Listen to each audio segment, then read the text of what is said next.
National Action Network and Reverend Al, thank you so much for inviting me to be with you today. And let me congratulate all of you and Reverend Al for being on the forefront in the fight against racism and for social justice. Al, thank you so much for all that you're doing.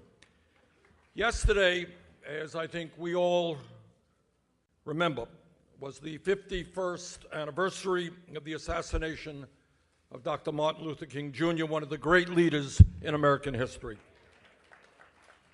And we all remember where Dr. King was when he was murdered.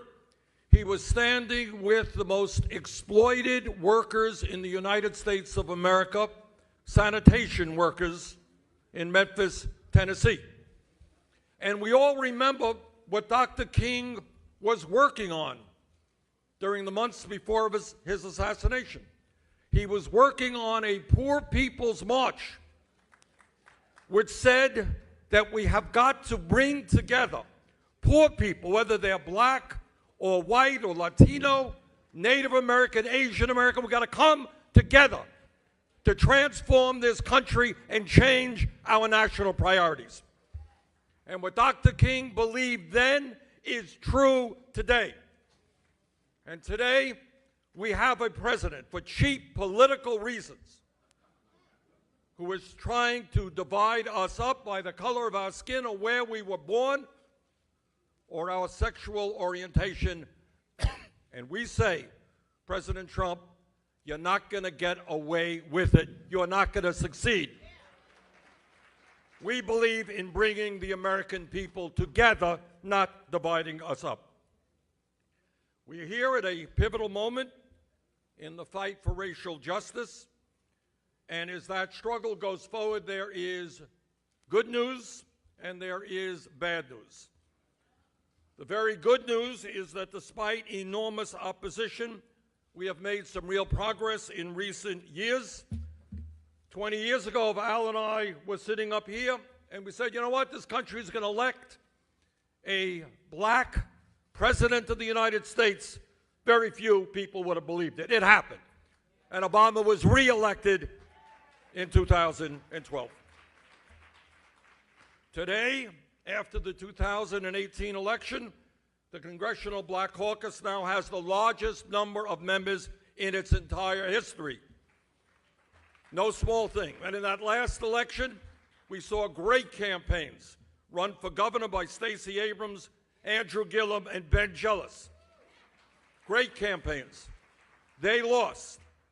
But Mandela Barnes and Garland Gilchrist became the first elected black lieutenant governors in Wisconsin and Michigan. Real progress. So we have made some progress, but clearly all of us recognize that we have a long way to go to end the institutional racism which permeates almost every aspect of American society. And that is the bad news that keeps us up at night. And it gives me no pleasure, and I say this sincerely, I think sometimes the media doesn't believe that. It gives me no pleasure to tell you that we have a president today who is a racist, who is a sexist, who is a homophobe, who is a xenophobe, and who is a religious bigot.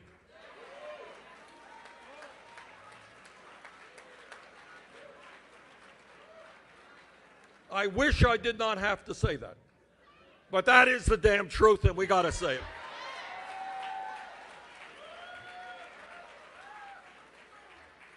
During Donald Trump's presidency, we have seen a sharp rise in hate crimes, and that rise comes as this country continues to be plagued by institutional racism and racial inequality. Now, as many of you know, my campaign for president now and the last campaign is about demanding that we have a government that represents all of us, not just the 1%. It's about saying there is something fundamentally wrong in this nation when you got 3 people who own more wealth than the bottom half of America at the same time as millions of our people are working 2 or 3 jobs just to survive. It is saying that there is something wrong when 46% of all new income goes to the top 1%, when we have the highest rate of childhood poverty of almost any major country on earth, and when millions of our young people are leaving school deeply in debt. So as your president, there will be nothing more important to me than taking on these extremely powerful people and ending this horrific level of income and wealth disparity we see in this country, a disparity which is now worse than any time since the 1920s. But this is what we also know, maybe the most important point that I want to make this morning, that we must take on the disparity within the disparity, the racial disparities which exist in this country, which is also growing wider and wider. So you got 2 disparities, a general disparity and you got a racial disparity. Today, the infant mortality rate in black communities is more than double the rate in white communities, and the death rate from cancer, heart disease, and many other illnesses is far higher for blacks. Unbelievably, black women are more than 3 times more likely to die from pregnancy than white women. So when we talk about disparity, we are talking about the need for more black doctors, more black dentists, more black nurses, more black psychologists. We are talking about guaranteeing health care to all Americans as a right, but at the same time, ending the long-standing disparities which exist within the healthcare system. When we talk about disparities, we're talking about black children facing harsher punishment in schools than other students, and school districts which are significantly underfunded compared to white school districts. When we're talking about disparities, we're talking about black men who are sentenced to 19% more jail time for committing the same exact crimes as white men, and African Americans who are jailed at more than 5 times the rates of whites. Our job together is to end disparities in education and to bring fundamental reform to a very broken criminal justice system. Today's studies show African American job applicants receive far fewer job callbacks than other applicants, and we still see the same level of hiring discrimination that we saw 30 years ago. Together, we will end the disparities and racism that exist in employment practices. Today, African Americans are facing higher interest rates on loans and mortgages than others with a similar credit score, and black small businesses are unable to get the affordable credit they need to grow and expand.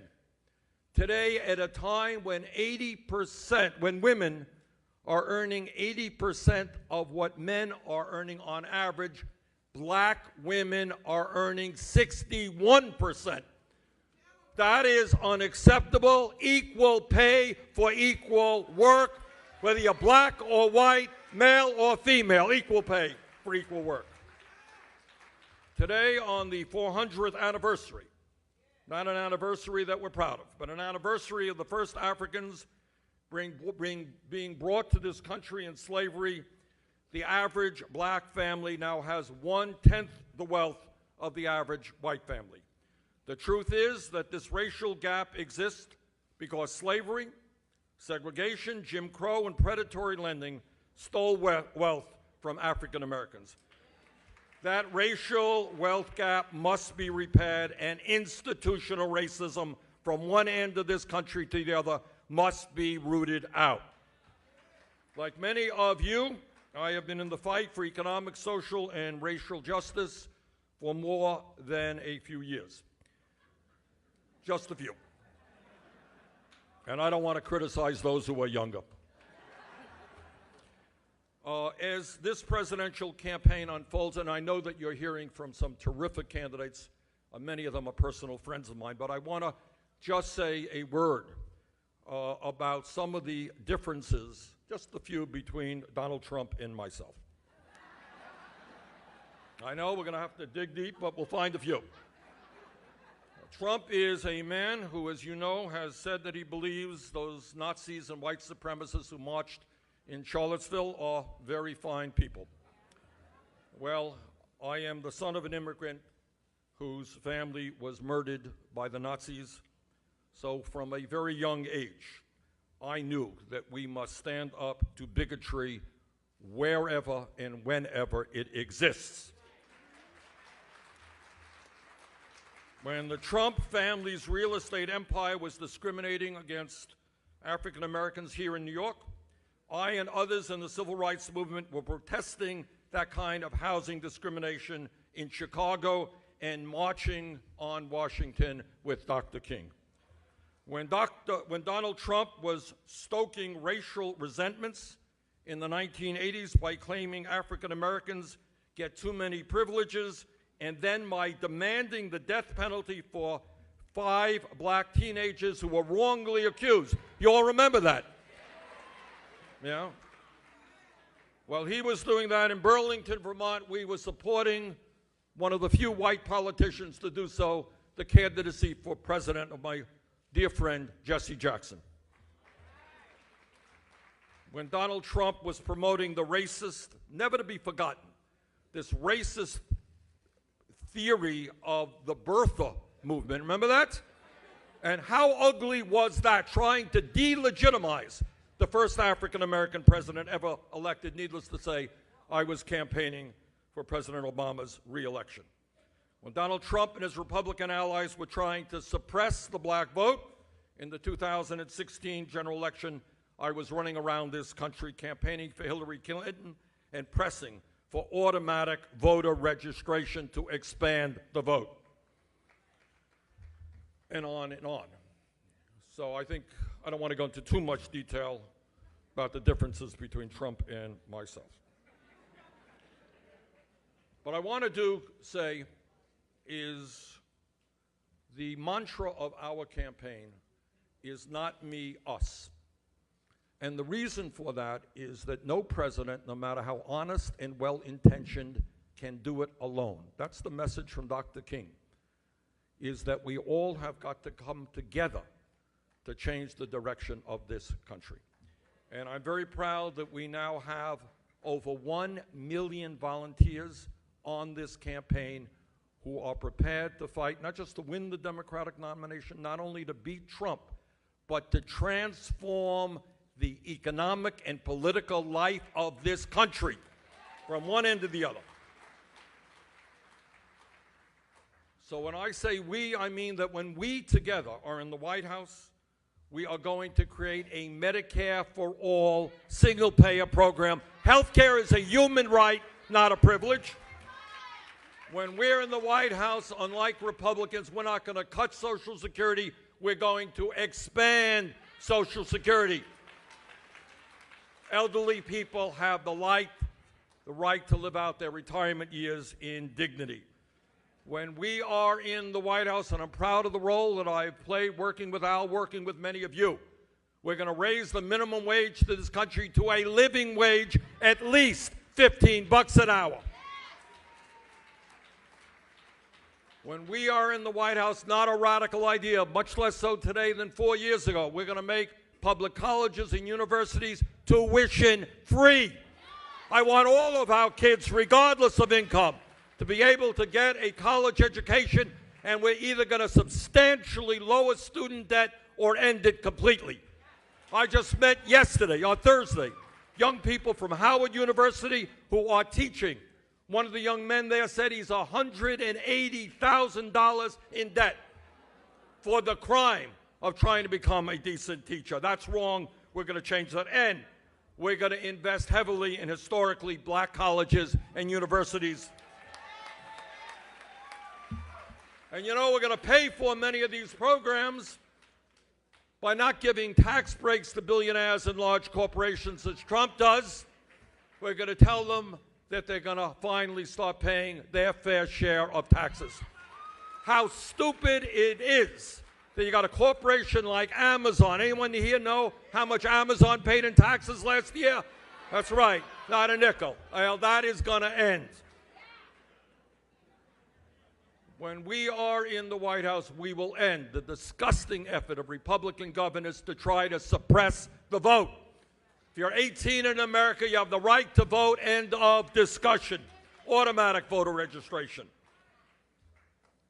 When we are in the White House, we will have zero tolerance for police brutality, and we're going to bring fundamental reform to a criminal justice system that gives bailouts to bankers but puts in jail young people for nonviolent drug offenses.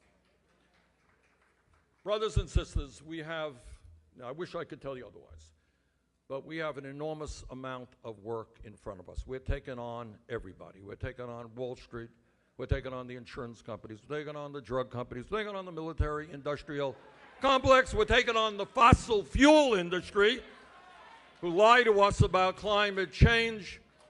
We're taking on the 1%. We're taking on the media, among other things. This is not going to be an easy struggle, but this is what I believe.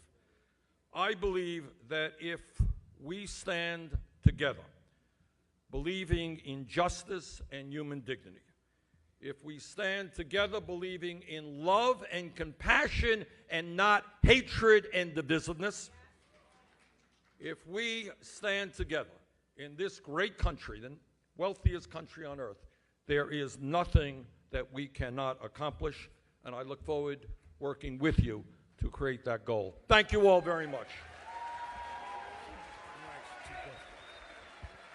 Senator Bernie Sanders.